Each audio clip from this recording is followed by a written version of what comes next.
Il n'y a jamais eu autant de femmes au pouvoir dans le monde.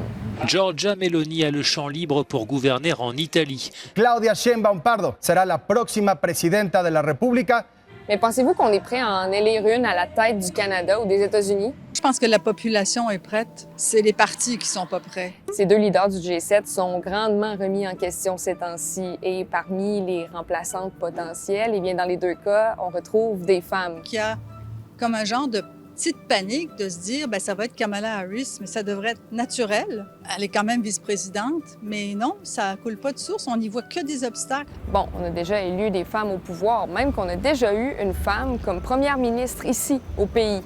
Il faut dire que Kim Campbell a été première ministre du Canada par intérim quand Brian Mulroney a démissionné en 1993. Elle n'a jamais été élue première ministre par la population et elle a été battue aux élections ensuite.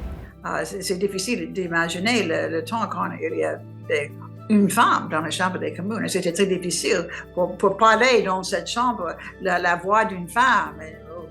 C'est choquant. Mais maintenant, c'est normal. Au Canada, je pense que les gens sont prêts.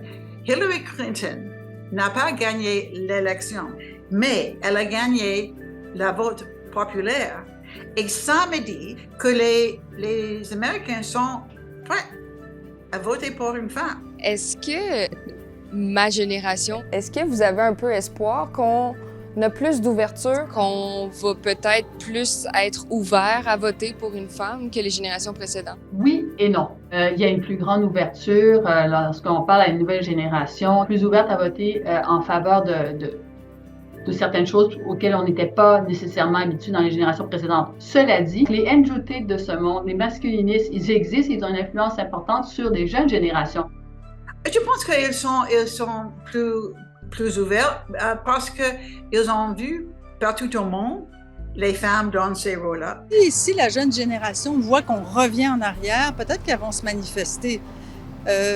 En tout cas, je le souhaite. Bon, il faut dire qu'il y a eu du progrès quand même. Par exemple, à Ottawa, en 1980, les femmes comptaient pour 5 % des élus de la Chambre.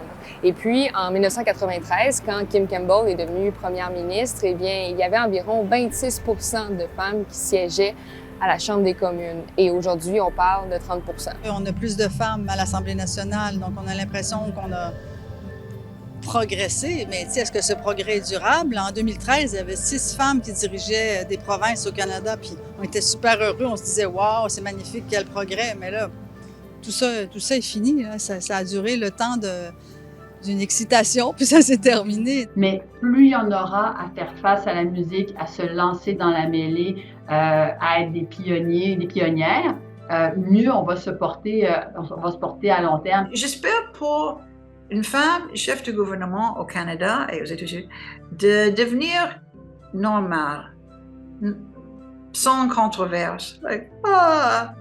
Une autre femme, OK. Je deviens de plus en plus âgée et j'attends la deuxième.